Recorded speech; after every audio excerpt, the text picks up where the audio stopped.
All right. Well, let's go ahead and get started. It's fun to have you here again, Andy, on a Saturday afternoon in December. Um, so yeah, so today we're going to be talking about sort of the second phase of the cybersecurity. So anyone who's joining us today, I'm Uncluttered Mind, Jenny Ekstrom. This is a group of largely physicians, some office managers, some IT professionals, looking at our second in a series of two sessions around cybersecurity, how that affects our practice, and today expanding a little bit more into the larger business field. So with that, I would like to introduce again my husband, Andrew Ekstrom with Succurri. And Andy, I'll let you just go ahead and introduce yourself and take it away. Perfect. Thank you, Jenny. So like you mentioned, this is the second webinar for a two-part series on cybersecurity. The first webinar in the series is very focused on specifically HIPAA compliance and security, high-level overview of IT, what we call security controls, to help meet HIPAA and make it so it's a little easier of a process for owners. The intention of that webinar was to give owners or practice managers or office managers of practices a toolkit to have discussions with IT professionals and to be able to assess their own risk and really move forward and have the ability to have that information, that vocabulary to talk further. So this session is now going to get into how do we use those security controls. It's less medical or it's less medical specific, but it's just really great for businesses in general. So I'm going to share my screen here really quickly. I'll turn my video off and go from there.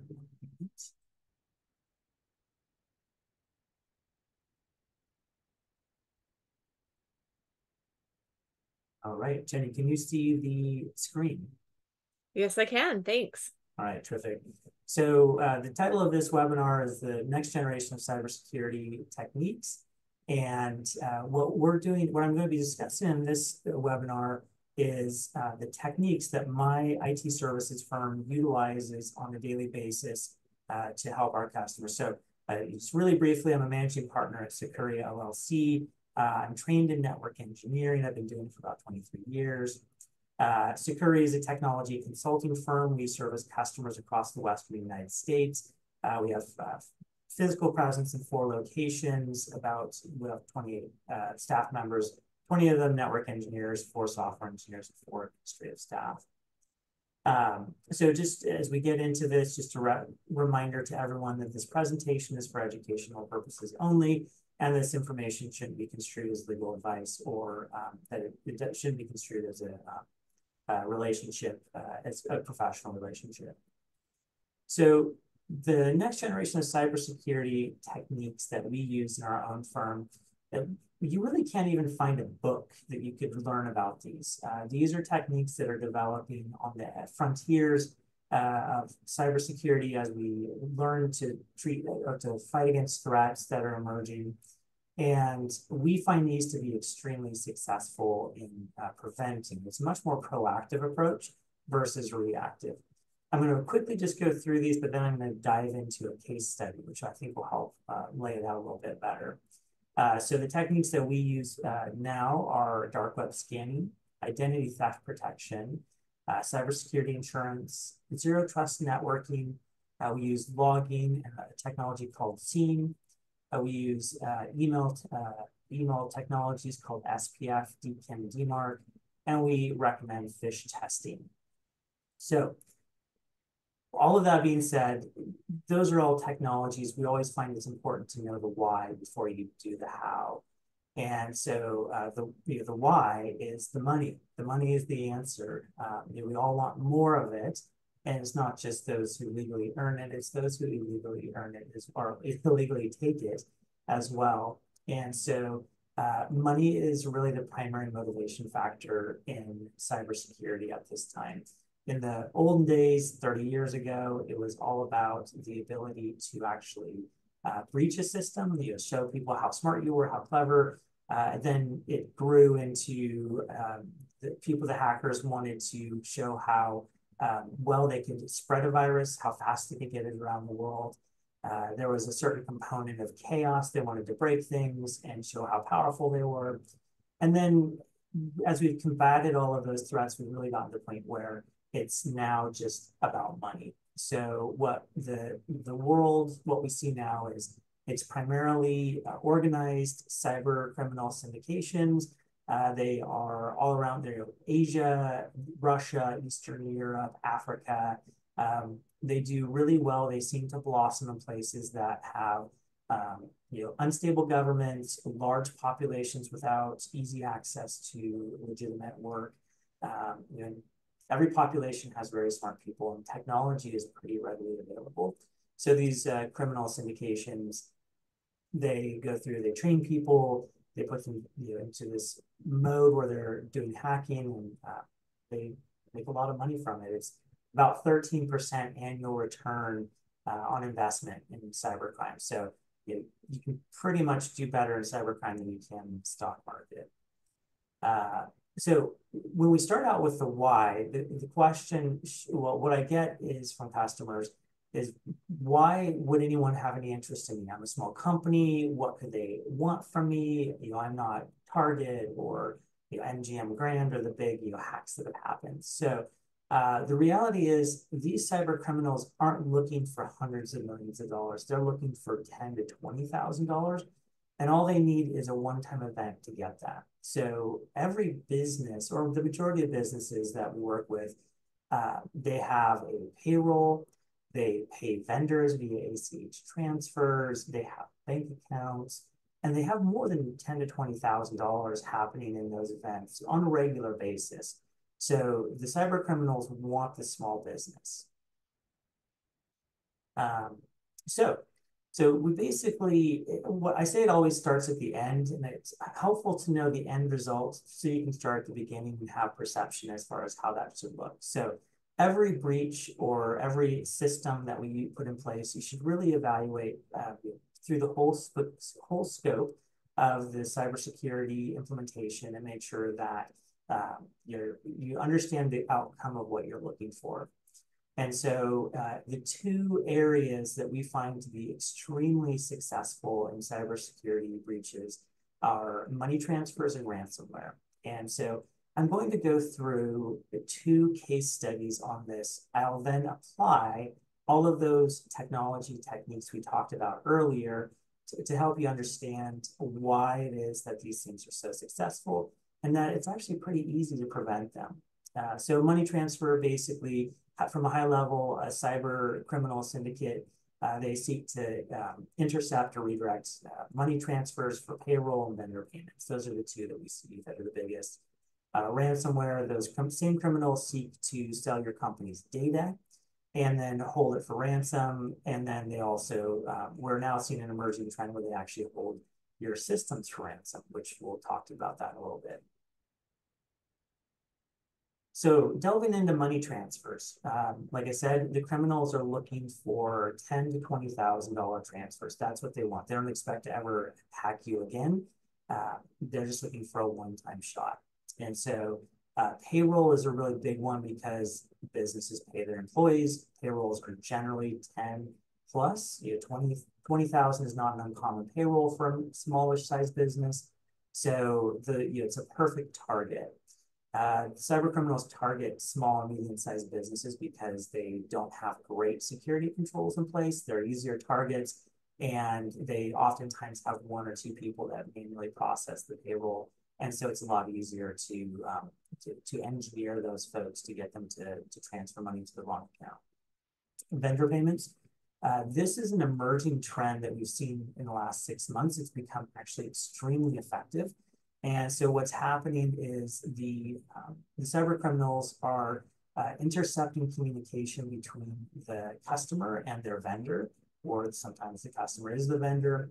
They're watching for a transfer of funds, like a payment that's going to happen.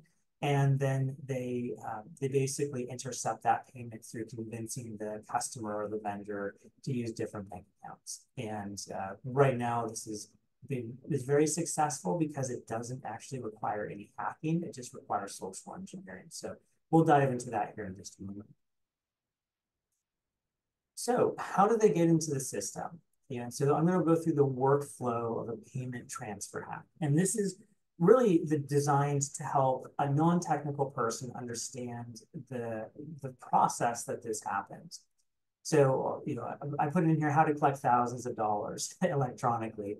The cyber criminals are going to basically follow this protocol in some level. So they're going to find an email account that was previously hacked by someone else.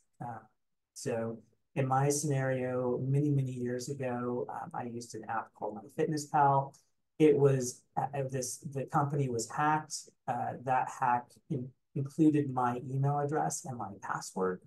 That information was posted on the dark web for sale, and people were able to use it if they wanted to. So they basically had my email address and my password. And so they take that and they make some very simple extrapolations. They say, well, this email belongs to this email domain and to andrew.extram@succurri.com. So they already know what company I work for.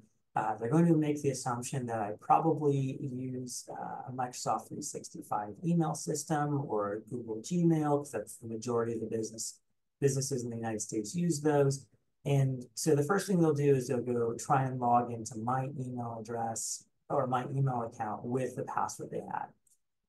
Oftentimes it works, or if they see a pattern, like let's say my password is Koa is my favorite dog number 3. They might try number 4, number 5, or number 6. And sooner or later they're going to get it. So what is happening in these is the credentials for people's accounts already are on the internet and they just don't know about it. And so we'll go into how to combat that here in a little bit. But basically what they're doing is they're just getting a list of your usernames and passwords, and then they're going to log into your business email. So that's what happens next. They log into your business email. They did not breach it. It looks like a normal login, and they sit in that business email and they just watch what's happening. They read through all the emails. They get a sense of who's being communicated with. They get a sense of who that person is in their company. And so that's where they develop what we call a company and contact profile. And although this sounds ridiculous that these hackers would spend this much time and effort developing a profile of the company, that's where the real magic in their process comes from, is that they become very good at masquerading as that customer or that company. And so they spend weeks, months. They basically sit in this world where they're watching everything happen, and they're looking for an opportunity to either move horizontally in the company into another person's account that has maybe more power. So they're always looking for like that decision maker, the person who does payroll, the person who pays invoicing. If you're responsible for authorizing payments or you're responsible for actually making the payments transfer, those are the people they want to get access to. So what then happens is, as this cyber criminal has made a profile, they now know the cycle that payrolls are happening on. They now know the cycle that vendor payments are happening on. They wait until the opportune moment, and then they send an email from the email account that they logged into that goes to somebody and says, hey, something has changed. I'd like you to send payments to this bank account. So in the case of a payroll, it's usually the owner of a company. The cyber criminal masquerades as the owner of a company to try and convince like the payroll manager or the HR manager to transfer money to a different bank account. So they might say, hey, this is the new bank account we're going to use today. The bank had called me last night saying there were some problems with their existing account. They set this one up temporarily. Payroll has to go through today. They try and make it sound very legitimate. They actually write the emails in what I'll call like the written voice of the person they're sending them as. And they try and have some level of urgency so that the person on the other side receiving the email says, oh, this makes sense, I have to do this now. For vendor payments, it's a very similar process. They're monitoring the communication between the customer and the vendor. They know a payment is coming up soon, and they send an email to the customer saying, I'm the vendor, we're having some issues with our bank account, can you have our ACH payment go into this different bank account? And like I was saying, they're both very successful techniques right now because they really don't require any specific system hacking. They just require very sophisticated social engineering. So then the next thing is we talked about the payroll manager or the accounts payable person transfers the money. It's actually going into the cyber criminal's bank account. And once it hits that bank account, it's within minutes or hours, the money is transferred somewhere else. And it's usually offshore and it's untrackable. At that point, the customer or the vendor is left holding the bag and picking up the pieces. One thing that is not commonly known is when if you have a credit card and your credit card has a breach or has some sort of fraud, the credit card company will take care of that for you. They're required to take care of the fraud. In the case of a bank account, specifically a transfer that happened legitimately for illegitimate reasons, the bank isn't responsible for that. And so the amount of that money that's transferred is not redeemable by the bank. The customer can call the police, the FBI, whomever they want to speak with. It really doesn't go very far because there's so many of these breaches happening. And oftentimes what they'll say is, we'll call your insurance company. So we'll talk a little bit about that here in the next slide. Actually, not quite the next slide. So just to give you some real life cases, these are customers we've encountered either recently or within the last few years. So just, because story time is always fun. So a car dealership, not our customer, but our customer was doing some work for the car dealership. There was a $2 million bill that was outstanding. I think it was the completion of a building. And the customer was working with my customer was working with the car dealership, and the car dealership had been hacked. And they had a cyber criminal profiling them. They realized this really large payment was coming down the pipeline. They actually bought a domain name that looked almost exactly the same as the car dealership. So when they sent the email, it looked almost exactly the same.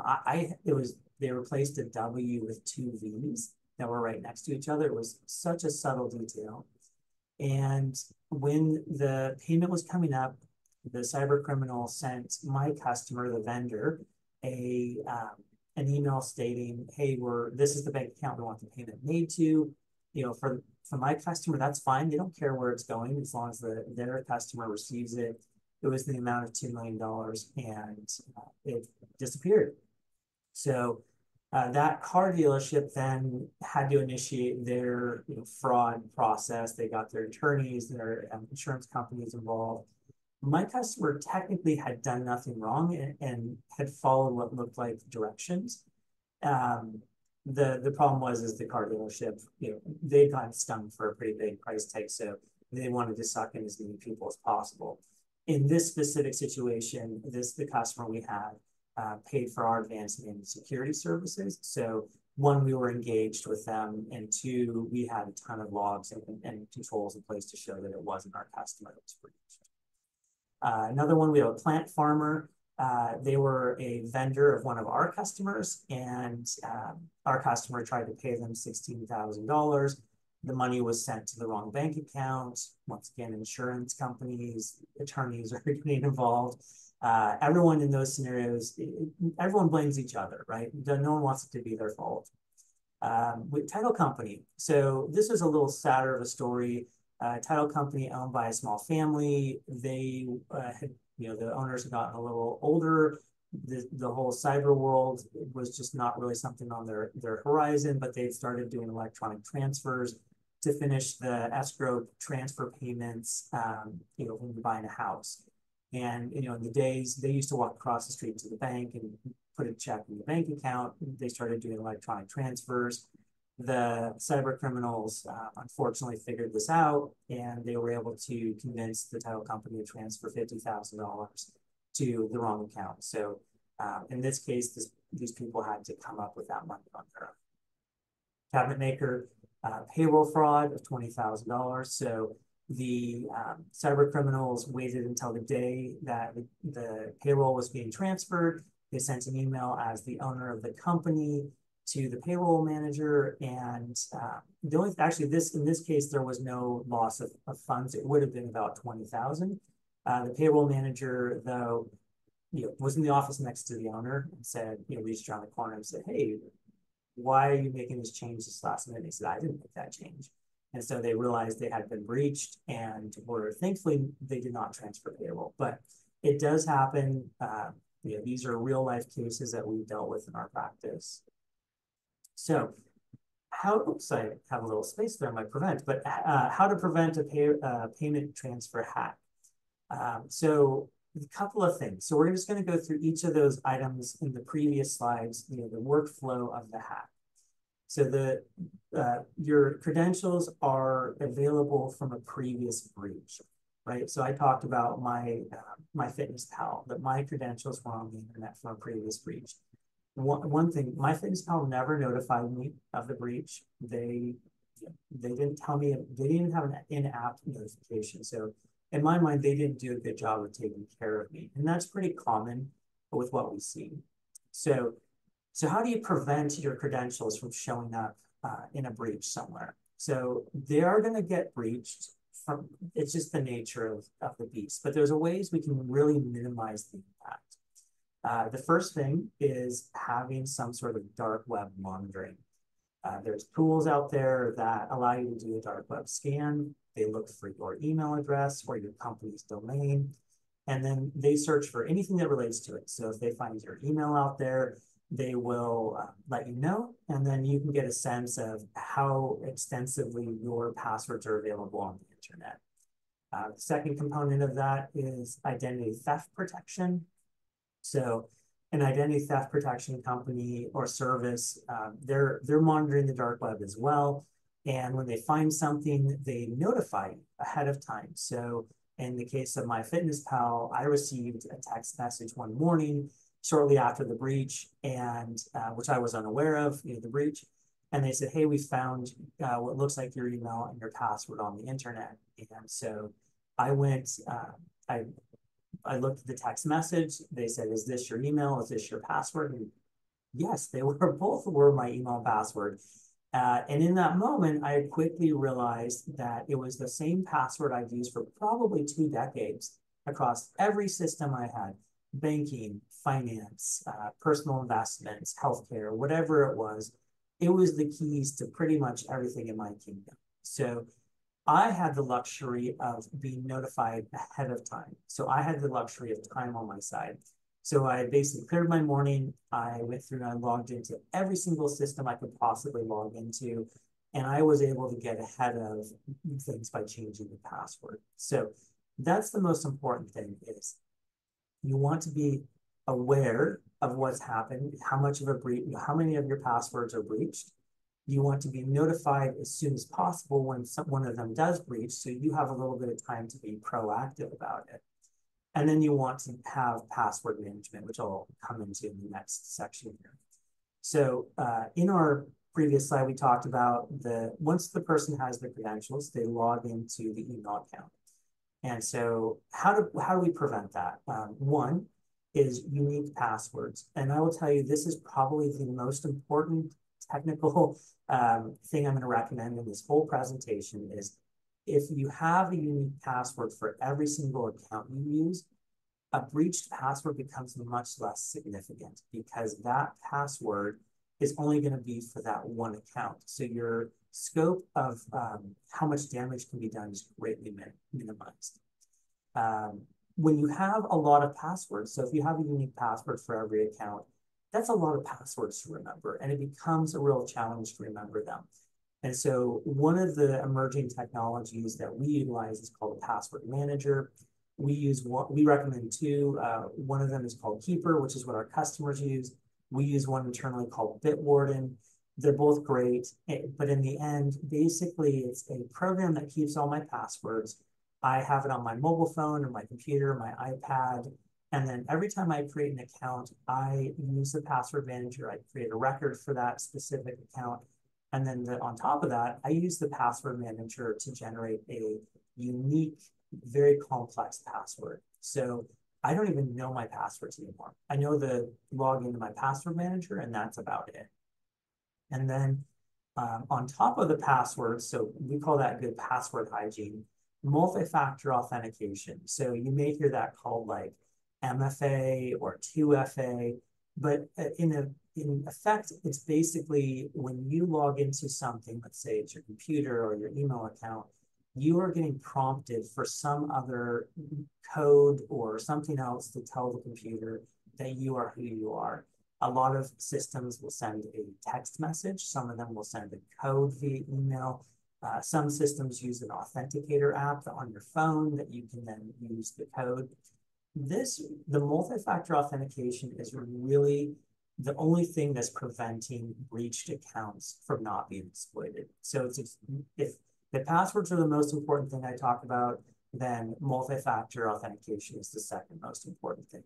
Those two in combination will eliminate 97% of the breaches that happen. And they're very inexpensive, they're very easy to manage. It just takes a little bit of time on the person's part to get a password manager, reset all their passwords, enable multi-factor authentication wherever they can on their systems. It is an extremely effective technique. So free or relatively free and very, very high success rate. But let's Hey, pretend Andy. you've gotten into your email account. Andy, can I ask one question here? Yeah, certainly. We just got a question of, do those password managers get hacked? And are there ones that are at higher risk than others? That's a great question. So password manager systems can be hacked. And there's a company called LastPass, which does a very good job of marketing, but they do a very poor job of security. They've been hacked probably 4 times that I'm aware of. Keeper, the one we use, it has not been hacked that I'm aware of. And so we feel very comfortable with that. What you have to realize is the password database itself is encrypted. So even if the password manager company was hacked, they may get your your login information, but they still have to have what's called the master password to unlock your password database because that's encrypted. So there are still some controls in place, but we really like Keeper, and then we like Bitward. And one of the reasons we implemented Bitward many, many years ago, so it was before Keeper. One of the things we liked about it is that we could actually host the password management system in our own company. And so ours has even more layers of protection, and we're just a super small target. So it's harder for someone to see us. But Keeper, we feel very comfortable with. So. And then to that same point, the multi-factor authenticators, are there any of those that have been more subject to hacking than others? I mean, I can think of Microsoft, Google, Yeah. DigiPass, there's Authy, there's quite a few. Yeah. So I'll answer your question in a slightly different way. So in the world of multi-factor authentication, there's really 3 ways you can receive the code: text message, email, or an authenticator app. Text messages can be intercepted, so there is a possibility that technology is less secure. Emails get intercepted all the time, and so if you're sending your multi-factor code via email, it's quite possible that can be intercepted. The authenticator app on your phone is a standalone application, and so it's not synchronizing to some other system. All it does is it uses a mathematical algorithm to generate a code that's in sync with the system you're trying to log into. So that is likely the most secure way you can generate a code, is with an authenticator app on your computer or on your mobile phone. I will say having a multi-factor delivered via email or a text message is still way better than not at all. So I would highly recommend those. The only concern is if you're getting a multi-factor code and it's going to your email is likely going to be the place that it's been breached. So if you want to send that code to a different email account. so that you're not basically giving the hacker the code they're looking for. So any other questions on that topic? I think those were all. It felt better to address them right now as you were going through that. So thank you. Yeah, no problem. So let's pretend someone's breached your email account. So from there, you now have someone inside your company or inside your email. They're building a company and contact profile. One of the very first things they're going to do is they're going to look to determine who are the decision makers in your company and those who are like the administrative staff. They're going to go to your website and they're going to look on your website and see if you have a About Our Team page. And on the About Our Team, if you have pictures, names, and roles in the company, they're going to use that as their roadmap. It's basically your org chart for hacking. So they're going to use that. They're going to try and exploit the accounts of those that are more higher up the chain. They're going to try and exploit the accounts of those who do the actual work. And so we do recommend the customers to be very careful about how much information they put on the website. We oftentimes will ask the customer, what's the intention of having the About Our Team page? And they say, well, we want this to feel like a company that people can connect with. We're humans. And I say, well, pictures are a really good way to humanize people. But if you don't put names and you don't put the titles, it's a lot harder for that hacker to use that. So you get some level of balance. It is in the end up to the customer to determine the value of that About Our Team page. But we do see that as a frequent use. They'll grab those names. So now these hackers have created their company profile. They are ready to strike. They've got access to the CEO's email account, and they send this email. And so how do you train your staff to be careful of that? Well, the first is using a technique called phishing training or phishing prevention. And so phishing is a technology word for basically an email that is designed to catch somebody unaware and convince them to do something that they would normally not do, but make them feel like they've made a good choice. We use systems like there's one called KnowBe4, where we send staff emails that are basically using those techniques, trying to convince the staff member to click on something they shouldn't, install a program they shouldn't, download a file they shouldn't. And then when they do, it gives the opportunity for us to work with that staff member, train them. We find that it doesn't take more than 1 or 2 times where they get their hand slapped before they're very, very aware of the risk and they become very cautious of emails. So the most effective repair of any breach is to not let it happen. And the humans are always the entry point that people utilize. So if you can teach your staff not to click on those links, download those files, or open those applications, it makes it a lot better. The other one is we recommend personal confirmation is always a good thing. If someone sends you an email, it seems strange, or you're transferring any level of money, we always recommend a personal phone call to that person, not from the email, not from the address in the email that was sent, but the phone number that you know. Maybe you even call their company and then you ask to get transferred through the phone tree. So having staff not click on those links and having staff confirm that there's a transfer makes a huge amount of difference. So let's say though the CEO email was very successful and now you transferred the money. Well, the money's gone. There's no way you're going to get it back. The bank has lost access to it. The FBI and the police, they don't have time to deal with it. So really all that's happening is your insurance company. So we are seeing an explosion of cybersecurity and insurance policies being underwritten for companies. And the reason is these breaches are getting pretty common. They are a real financial hardship to the company, losing $10,000 to $20,000. That can make the difference between breaking a company and it being successful. So they're insuring this risk with cybersecurity insurance companies. And one of the things we're seeing is the cybersecurity insurance policies, specifically the insurance companies behind them, are really driving IT and security best practices in the technology field. We thought it would be the government, they don't have the funding. We thought it would be the end users when they see these hacks happening. No, they're kind of complacent. The insurance companies, though, because they have to pay for the consequences of everyone's actions, and it's getting to be very expensive for them. So we're seeing them really pushing it. 4 years ago, the cybersecurity insurance applications, it was two questions related to technology. Do you have passwords? And do you lock your doors at night or something similar? Very basic stuff.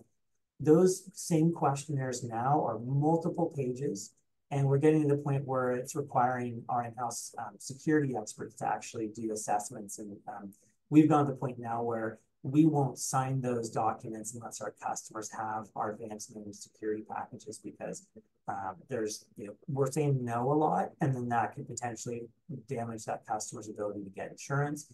And if we're saying yes, it's potentially exposing us to some level of risk. So that's basically how we would prevent a payment transfer hack. Slide here.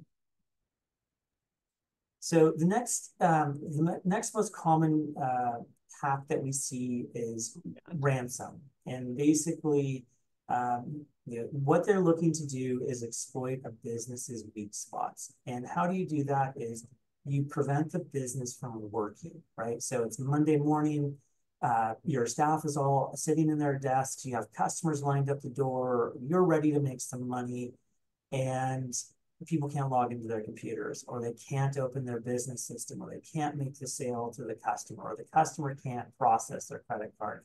All of these things are preventing the business from happening. But it has a psychological component as well, is there's a time value to that, right? So every day that I can't process those transactions, I have employee expense, I've lost potential revenue from the customer, I have operational expenses, and I've lost goodwill, right? The customer might not come back to me to buy that widget or get their medical exam.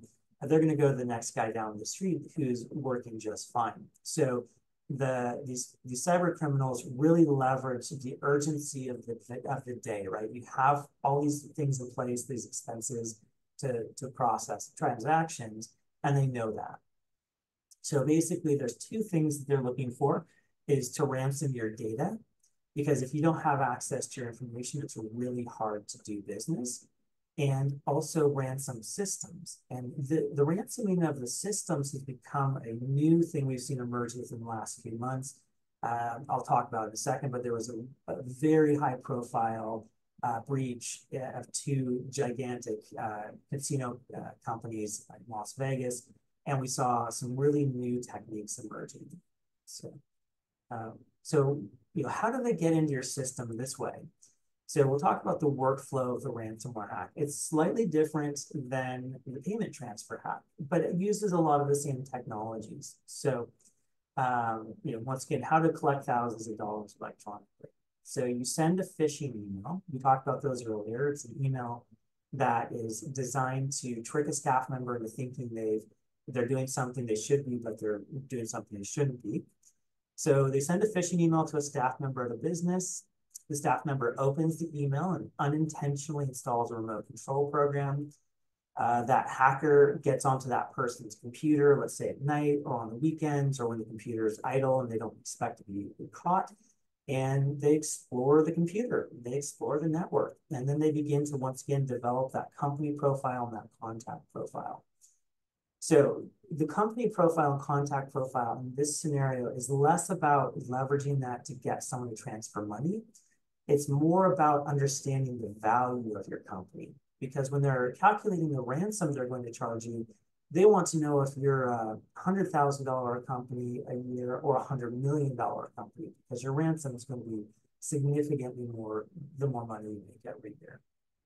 So the next thing that they do is they exploit that employees' admin rights on their computer to start accessing sensitive systems. They may log into they'll log into your servers, they'll log into your backup systems, they get into all those sensitive systems. They then do what's called exfiltrate, which is basically to silently copy your data out of your valuable data out of your systems. In the case of healthcare, this is going to be your EPHI, your electronic protected health information. The very thing that HIPAA doesn't want going anywhere is going to start to leave your office. They're going to put that on the dark web for sale, or just put it on the dark web for free. They sometimes do that. They're going to then delete the backups on your servers or your cloud hosting systems, so you have no recourse. And then as their grand finale, they're going to crypto lock all your data. So basically what that means is they use a very common encryption algorithm that's provided on all computers, and it's designed to secure and prevent the computers from being breached. They use the technology against you, and so they lock all the data on the computer, and then they request a ransom for that. Ransoms range from tens of thousands to hundreds of millions. It just depends on the company. So some real life cases that we work with. So printer services company, in their scenario, they were crypto locked, and they lost a month of their backup. That was what the scope of the backup deletion damage was. That for them was pretty significant. There was sales information, there was HR information, all the data entry over a month. It was quite an expensive process. They ended up, in their case, suing the backup provider, because the backup provider had some negligence as well. They didn't win the case, but it cost them $10,000 legal fees. So still, it was a very unpleasant case for them. We were not the IT provider when this happened. They came to us after things had gone bad for them. Timber exporter. So they were crypto locked. They lost access to their business systems. The business stopped running for several days. So there was tens of thousands of dollars of revenue that potentially didn't come back when they were up and running again. Casinos, so I briefly talked about that. MGM Grand and Caesars had two very high profile hacks about 3 months ago. The cyber criminals got into the computer of one of the executives. And from there, that executive had access to systems they shouldn't have with their day-to-day user account. These cyber criminals continued to deploy their management systems across the casino, and ultimately got access to the restaurant system, the food system, the gaming, hospitality, all the financial systems. And they realized they had hit the jackpot. The MGM Grand generates hundreds of millions of dollars a year of revenue, maybe even more than that. So the cyber criminals reached out to the MGM Grand, let them know, hey, we've completely infiltrated your systems. With one click of a button, we can crypto lock all your data. We need $100 million ransom. And that was legitimately the number that they asked for. The MGM Grand validated that the hack had happened, and they hadn't been crypto locked yet. Everything was running, but they had a very short amount of time to give the money or not. Their in-house security team thought they could fight it, and so they began countermeasures.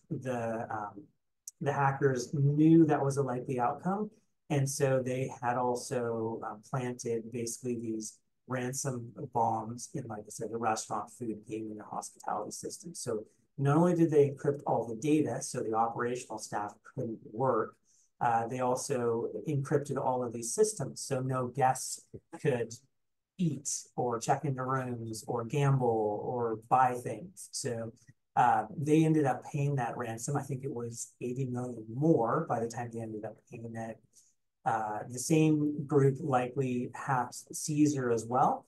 And I don't know if Caesars had heard about MGM Grand or if they're part of the same company. They paid the ransom immediately and got the decryption key, got rid of them. So as far as the customers of that casino were, they had no idea, but the casino paid, just not to be completely disrupted.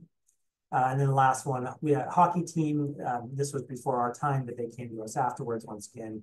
They got crypto locked. They lost access to all of their season ticket holder information. For them, that's their lifeblood. And so they were in the process of trying to resurrect that, but the loss of time and money was really hard to calculate. So how do we prevent a ransomware attack? And I'll go through very similarly as I did the payment transfer, because the mechanisms are slightly different and the controls are a little more advanced. So The first thing we talked about was an employee had received a phishing email, trying to convince them to click on a link or download a program. So the first thing we do is let's prevent a phishing email from even getting to the employee. So in email systems, there's 3 technologies: SPF, DMARC, and DKIM. All email systems around the world use these standards to determine if an email is legitimate or illegitimate. And every company that has a domain name, like in my case, Succurri.com, we can add SPF, DMARC, and DKIM records to our registration. It's free. And after we do that, all the email servers in the world will only accept messages from the systems we've specified in those records. So it's a highly effective technique that costs nothing to help reduce the amount of spam messages you get. We always recommend a robust anti-spam system that's well configured with no what we call wildcards. Like, don't say everything from Gmail is accepted. You want to be very specific about who you put on your whitelist and your blacklist. As well, email antivirus, so they're catching those viruses. If the message doesn't get to the staff member, that's the most effective prevention possible. But let's pretend that phishing email gets through. Your staff member now has this wonderfully tempting email they want to click on.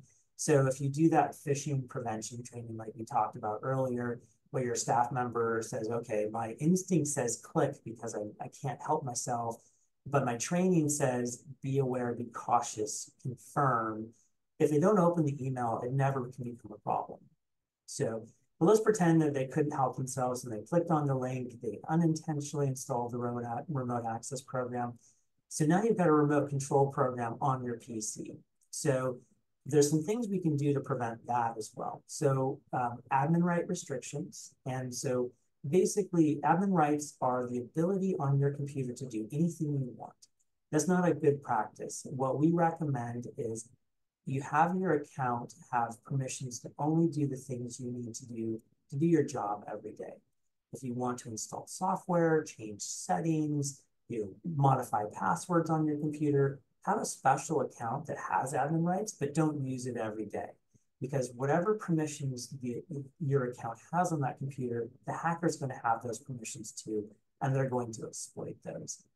So in my own business, even though I'm an owner, my day-to-day user account has no more privilege than the secretary because I don't do like high-level admin function on a day-to-day basis. I'm looking at spreadsheets and monitoring emails and so forth.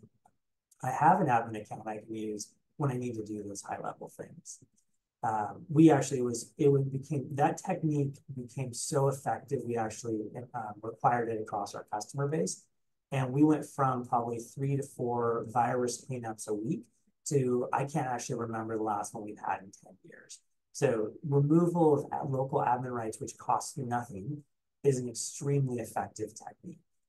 The next one is making sure your computers are patched. So Windows updates, updates for Adobe Acrobat, any systems that you have that can be updated and patched, do that.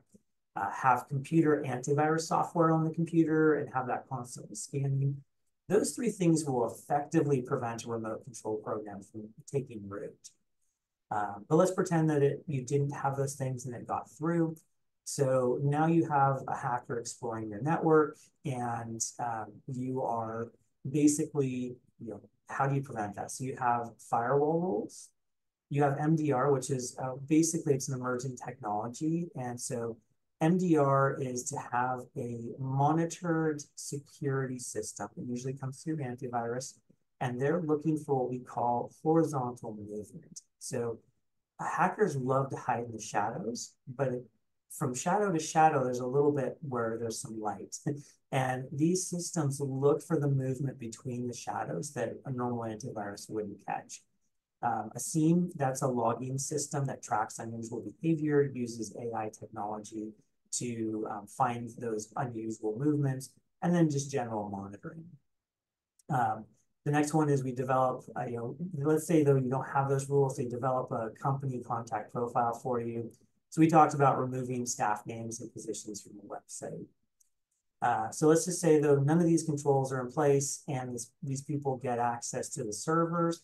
So once again, even your system administrators, like your IT folks, your IT professionals, they shouldn't be using system level administrative accounts on a day-to-day basis. They should have a very special account they use to log into servers. Because if an admin or if an IT person gets hacked and they have a system admin level access, the hacker's going to have that too. So they'll get into your servers, they're going to look through your documents, they're going to look at your what data you have, and they're going to be able to really effectively evaluate the impacts of what they're doing. Next thing is they're going to exfiltrate your data, which means they send it to the dark web. So once again, you have firewall rules in place. You can have what's called DLP, or data loss prevention technology, and that looks for data leaving your office. And if it meets certain criteria, it gets blocked. And so EPHI is a really easy one to do with DLP because it's commonly known and it's pretty easy to figure out. ICD-9 codes, ICD-10 codes. You have social security numbers, dates of birth, diagnosis information. So really a very effective, like, kind of last resort to prevent that data from going. Let's pretend the hackers have gotten on your server and they're going to delete your backups. What we recommend is what's called an air gap capable backup system, which basically means that it does not share the same security system as your computer network. It has an offsite storage location, and it has restrictions on how it can be deleted. So in the systems that we have, we can't actually, as a customer, cannot delete our customers' backups for 2 weeks. They go into a special holding pen that we don't have access to for this very reason. So if someone breached one of our accounts, they couldn't cause ultimate damage. And then the last one is the encrypted data or crypto locking data. Having an antivirus program that's encryption aware. So good antivirus will watch for an encryption event happening, and it might let a few files get encrypted because it is a legitimate technique. But after it sees more than a couple, it will lock down the process that's starting to do the encryption. So preventing the encryption from happening.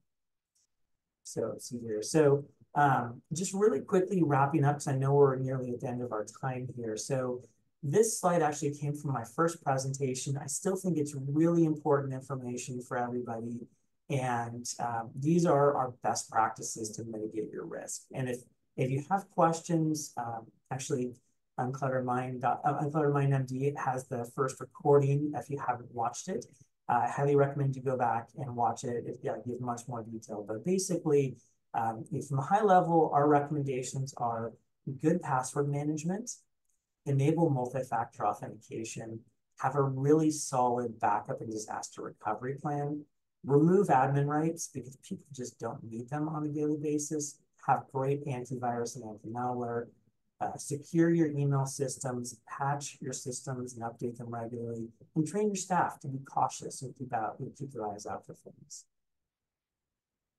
So as I wrap up here, one of the things that we're very passionate about helping businesses get the security and be able to use their IT systems the way they want. So for anyone who registered for this webinar, we're giving a little bit of swag away. Our offer is a complimentary dark web scan. So anyone who is interested can just reach out to me via email, which I have down below. And we will run a dark web scan for your domain name. We'll let you know what email addresses we find. We'll let you know what information has been out there breached. And then we're also offering a 1-hour complimentary consultation to review the results of that dark web scan, provide you with recommendations on any security vulnerabilities and how to fix them. So it's normally would be about a $225 assessment. So you can either click on the QR code, you can send me an email directly, and I think any attendees of this webinar will get the recording as well. So this is embedded in that thing. So once again, thank you for your time. I really appreciate it. Thanks, Andy. That was great. If you want to come back on camera. It's always interesting. I mean, we have these conversations all the time, and go ahead and exit your screen sharing, but it's always interesting to me, the pieces that I pull out. So I don't know if anybody else was taking notes, but I was. the information about the employees on the website was fascinating to me, and how can that can be leveraged. So I may or may not have been looking at our websites as you were talking, saying, uh-oh, what do we have there? Yeah. The other was the air gap backup. That's brilliant as well. And I'll admit that I probably know more technology than the average Joe, and even with that, there was a lot of really high level stuff. So I personally am going to take this back to my IT professional, and I really hope that others will as well. Carrie's saying the same thing. So I guess if there were maybe 2 or 3 action items that you would encourage us to take from this webinar to protect ourselves, what would those be? So just to reiterate, the most important things here are going to be really good password management.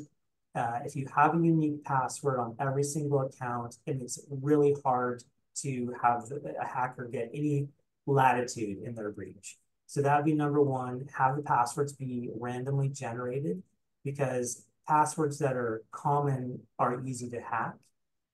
The other one is enable the multi-factor authentication. I mean, those 3 are going to get you 98% of the way you need to be.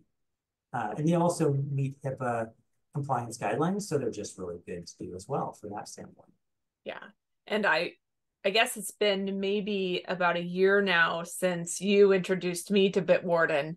And now every time I make some random like Nike.com because I'm buying shoes for the girls or that, it's very easy to create that randomly generated password. I never have to think about it ever again, because I have gotten some of those alerts that, my email shows up on the dark web, the same Hotmail account I've used for 25 years. But I don't have heartburn about that anymore, because I know that all of the bank accounts and all the financial and all just the random things that we do for the 10% coupon have a unique password. So I think one of the other questions we had was the Google password vault or the Microsoft password vault, because those will oftentimes pop up. Do you want to have us save this password for you? What do you think about those? Yeah, good question. I did want to just comment, you talked about the, logging into a site to save, get the $10 coupon to save. That's where the breaches come from. Those are the companies that get breached, and that's how your credentials get on the dark web. So those are the ones that are the most important to be using those randomly generated passwords that will have very little scope of causing problems elsewhere. So those I highly recommend. So when you are prompted to save your password in like Google, it's actually saving it to your web browser, and which is very convenient. When you go to a web page, it remembers it. Those passwords are easily scraped, and scraping basically means someone clicks on that phishing email, they install a scraping program on your computer, it goes through and scrapes all your Google usernames and passwords, and it sends it to the person who installed the program. So our recommendation is definitely use a password management application versus having a browser like Google or Gmail, or not Google, like Google Chrome or like Microsoft Edge. Remember those passwords in Google Chrome and Microsoft Edge are not secured. They are easily grabbed. Okay. And then likewise, I think that the iPhone does something similar as well. Is that one that's safe or secure? My understanding is they do have some encryption chain functionality there. The reason I don't like or I don't personally use the iPhone is that it doesn't transfer, like the iPhone's password management system is it doesn't follow me where I go. So like my Bitwarden system that I use, or Keeper, I have access to that on my phone. I have access to it on my computer. I have access to it from a web page.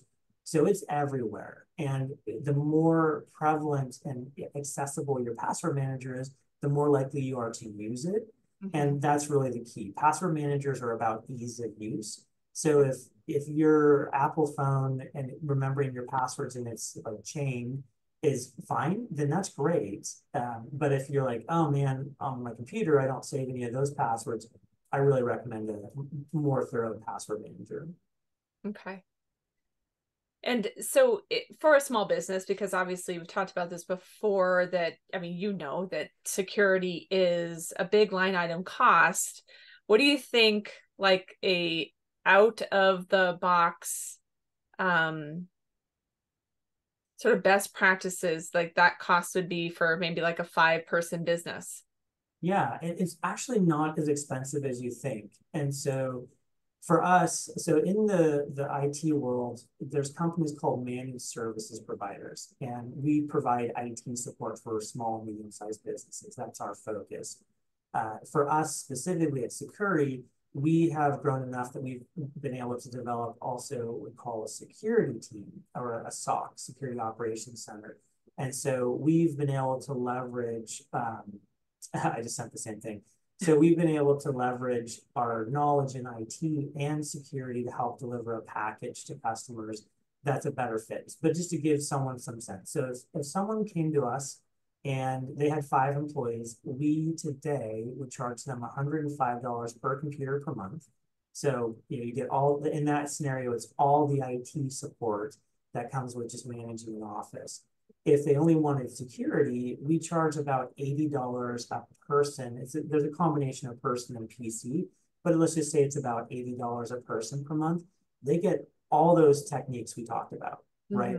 The phishing emails, they get the password manager, they get the dark web scanning, they get the, well, I didn't talk about it, but they get zero trust networking. I mean, basically, I took our advanced security package and I broke it out for this conversation. My business partner was not too excited for me to be sharing all of our secrets. But, I thought it was really effective. We have an effective technology stack.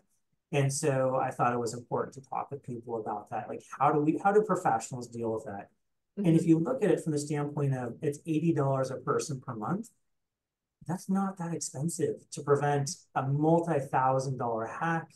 A lot of those controls match up with HIPAA compliance frameworks. So you're saving, you're getting yourself a lot closer to compliance. Like I said in the previous webinars, it's not about compliance. It's about not getting caught, or it's about not having a breach. Because when you get breached, that's when the compliance, like Health and Human Services, comes in and they put the hammer down. So if you never have a breach, you're a lot less likely to have someone looking over your shoulder for compliance. So, like I said, $80 a month per computer or per person per month is really not that much of an expense. It's very obtainable for a small business to be able to pay for that. Yeah. And having personally walked through some of this, that is a very reasonable fee. But yeah. Well, great. Well, thank you so much again. Like I said, we have these conversations all the time, and yet here you do a presentation, and I learned a lot today. And so hopefully everybody else who is either seeing this live today or is seeing it on the replay also feels the same. So don't hesitate to reach out to either me, unclutteredmindmd@gmail.com, or to Andrew at andrew.ekstrom@succurri.com for more information. And yeah, thanks, Andy. It's great to have you here today. Thank you so much. It was great to chat. And like I said, if anyone's interested, I'd be happy to do that dark web scan and work through that with them.